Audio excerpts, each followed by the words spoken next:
So this presentation is for current Year 11 students as they're selecting their subjects ready for Year 12 next year. Obviously, there's lots of subject selection information in many places online. Firstly, we'd strongly recommend you have a look at the Senior Year's Curriculum Handbook for Nazareth, which is available on our website. Of course, students will have received by now an information email regarding subject selection.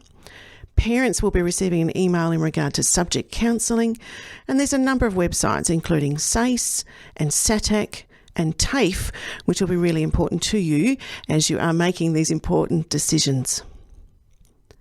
The first step in this process really is, students, you've got to ask yourself some questions, and you need to answer them honestly. Firstly, you need to ask yourself, what subjects am I actually good at? And which are the subjects that I actually enjoy studying? Choosing these sorts of things, firstly the subjects that you're good at and the ones that you enjoy, set yourself up the best possible way ready for next year. You also need to consider, though, what is it that you might need for those future pathways? And if you've seen some of those presentations from Mrs. Rayner and Mrs. Grantham, there'll also be some information there about things you might need to think about. Thinking about these things first and asking these questions will help you to make good choices ready for next year and Year 12.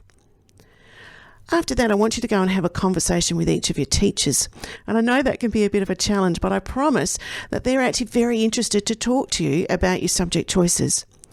And you need to actually listen to what they have to say. You need to ask them things like, do you think I can be successful in this subject next year at Year 12 level or at, say, Stage 2? And ask them, well, why or why not? Obviously, listen to their answers, please. You don't necessarily have to agree with their answers, but you definitely need to listen to their advice. And then you should talk with lots of other people too. Talk to your parents, talk to older siblings, talk to students that are in your mentor group. Gather lots of information first and then make your decision. The decision that's right for you as you're moving into this last and final year of your secondary education. Essentially, this whole process comes down to filling 6 boxes. Just 6. There they are on the screen. They match our 6-line structure that we have here at the college. And so each one of them needs to be filled with either a subject or, in fact, a study line for next year is a privilege for Year 12 students. Let's start with the compulsories. At Nazareth, of course, research project is undertaken at Year 12 level and it's completed in the first semester. So it takes up half of one of those 6 boxes. That's the first bit done. After that, you've got to make a decision about religious education. As you know, religious education is compulsory all the way through to Year 12, but you do have a choice next year about which version of that subject you'd like to undertake. And that depends on your interest and your strengths, academically speaking, as to whether you might be interested in religion studies. And notice there's 2 possible options there. 10 or 20 credits, so a half year or a full year subject. Society and culture, 20 credits, so a full year option. And we also have a Stage 2 practical religion, which is a 20 credit subject. But please note, this subject is non-TAS. So in other words, it doesn't contribute to the ATAR. So you'll need to have a discussion as part of your subject counselling process if you're thinking about this option. Here in this first example, we've now added in a 10 credit option of religion studies to fit into those 6 boxes. So you can see in the first box, research project takes up the first half of that box, the 10 credits of RE takes up the rest of that box, and we've slotted in the 1 line of study that all Year 12 students have. Here in this second example, we've got 20 credits of a religious subject that's been selected. So in this case, let's say it's religion studies. So research projects there in the first box. In the second semester, that will become some additional study time. There's 20 credits of RE, and of course the study line still appears at the end. And you'll notice we've still got 3 boxes to fill. So what might we like to put in the rest of those boxes? Oh, look at that combination. Isn't that fantastic? Physics, chemistry, math methods, and specialist mathematics. Wow, what a combination. Of course, that's a great combination if those subjects actually interest you and you love mathematics and you really have enjoyed physics and chemistry that you've stayed at Year 11. And maybe you're thinking about doing engineering or mathematical sciences or something like that as a university pathway. That would be a great pathway. But it's not for everybody, and we need to think carefully about what is the right pathway for you. Here's another example of filling the boxes, very different to the previous one. In this case, the student has selected 20 credits of RE. There's modern history, English literary studies and economics. So this is a student who probably loves to read, really enjoys writing and analysing, has enjoyed those sorts of similar subjects in their senior years so far. This student is on track for an ATAR and entry to university, and there's lots of courses they could undertake at university based on this pattern of study. Here's yet another example of filling in those 6 boxes. So you can see this student has selected 20 credits of society and culture as their RE option. They've selected material products, essential English, and they're undertaking some sort of VET certification. So it might be a Certificate 2 or a Certificate 3. They're on track for SACE completion, and this student probably is leaning towards a TAFE or a trade or an employment pathway. And these are probably the right choice for this particular student because it's pursuing their areas of interest. One more example. Similar here, this student selected 20 credits of society and culture, this time outdoor education, English, business innovation to fill the rest of their boxes.